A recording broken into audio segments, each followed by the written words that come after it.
Hi friends! Welcome to the Erin and Christa show. I'm Erin. And I'm Christa. Today, I have a caged werewolf in my basement.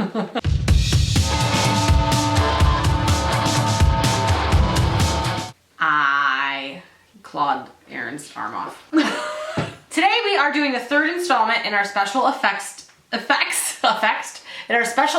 series of clawing Erin's arm. Part 666. You know, like if you're gently attacked by a werewolf and or a demon.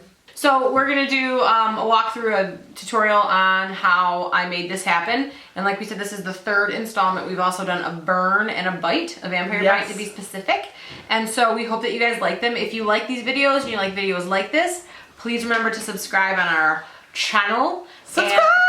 And like the video. And if you have any questions, we'd be happy to answer them. All right, keep watching. So I find the best way to do when you're doing like, we're gonna be like open wounds that are gonna have like an elliptical kind of a shape. I'm gonna draw kind of where I want them to be, and then that really helps with planning your latex placement later. Claw marks. Okay, so just a rough outline. I'm gonna build up latex around the edges. Actually, I'm using a back of a brush for this placement, and it's actually more because I want the layers to be a little bit thicker. And when you try to make thicker layers with an actual brush, it tends to lift it right back up. I'm gonna place the cotton right on top of this layer of latex. So you have to stretch it out, and it's very similar to when you're a child, you're making the Santa beard, not a Santa. It is actually very, very similar. And the same annoying things happen, like it gets stuck to your fingers. All right, so I'm gonna kind of just go through and make sure all the cotton's on there. Like a Santa beard. Exactly, like a Santa beard for a calendar, for an Advent Christmas calendar. Yes, exactly. All right, so then we're gonna layer the latex right on top of that. Oh, right on top. And I'm gonna push it towards the edges too, because eventually I want this to kind of end in a very thin layer on the actual skin. So it's gonna get thinner towards the outer edges. Right, and I'll blend all the edges, and that I'll go over with a brush. So make sure all the cotton's in there. And see how it makes it kind of lumpy? Like the flesh was like when you pull, like when you tear it. Yeah. Right.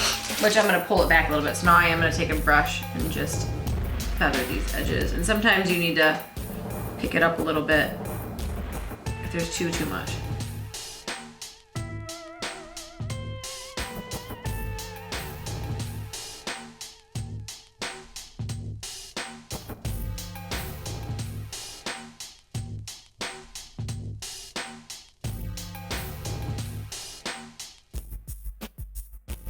So now they're all have the latex, the cotton, and then more latex on top of it, and then I feathered the edges out. Like you can see, these ones are already starting to dry down here.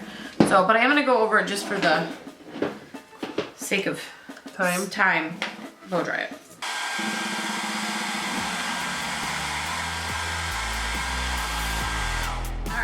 I feel like puffy paint. It does feel like puffy paint because of the cotton in it. Yeah. So but it also might be because there's a lot of it, so it might be wet underneath there. So if that happens when you break it open, just put the blow dryer back on it or give it time.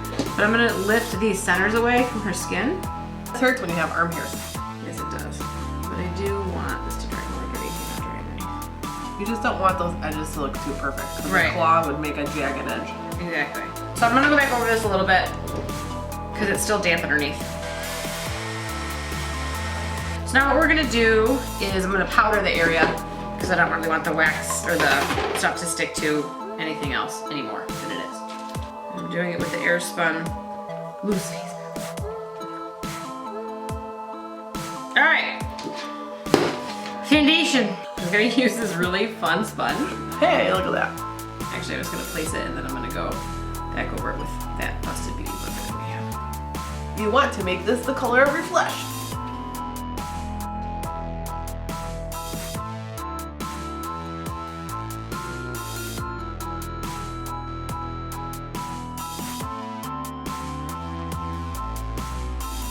We're gonna make the inside of these bright red. Like the color of Actually. butts. Oh, maybe that would be nice. I'm gonna use this Milani Amore lip creme matte lip creme in the color Romance. Bloody claw mark. Okay, so now what we're gonna do is I'm going to take a black eyeliner and I'm gonna do the inside of this, like so. We're going to start to discolor the skin a little bit because typically if flesh is ripped apart, it's got some bruising and color. That's violent. Yeah, I'm gonna use this dark. The death wheel. Get a lot of use out of that death wheel, kids. Get out the death wheel! It's time to get out the death wheel, kids! Alright. Death wheel, baby, this evening. Now, if you don't have this, and you can't get your hands on it, and you just want something to make it look goopy and gross, because basically that's what I'm doing. I'm just doing a thick layer there to make it look real fleshy. You can take, if you have like a hair wax, you can take that and mix red pigment in it. Oh. And you'll get to see it in a little bit of black. Blend them together. And I want this to look almost like there's actual flesh underneath it. What you can also do if you want to add even more pigment to it, is you can also take your black liner and just go right into the blood. This is the finished claw mark situation on my arm. It looks real disgusting and awesome. I have blood on my hands. Okay, so this is it. Look, it's getting all drippy and creepy. That helps. I know, it really does help. And it will do. It will not dry though, just so you know. This will stay like tacky and shiny. Right, so you'll ruin people. Don't hug them. Don't hug them with your open gaping wound. Don't like smash them in the face with a, don't clothesline them. Right. No. Well, thanks for watching these special effects little series that we did this year. Stay tuned for a couple more Halloween videos. And happy hauntings. Bye, friends. Bye, friends. Glug, glug, glug, glug, glug, glug, glug. On my teeth. On my teeth. It's just corn syrup. Let's play a game called What's This Meat? A little more toward the top. Sometimes you make a mistake. I made a... All you see is... Erin. I can't get my weird face in there. Hold on. Try. Sometimes in live action television, you fuck up. Bye. I need a do. My head won't fit. That's too big.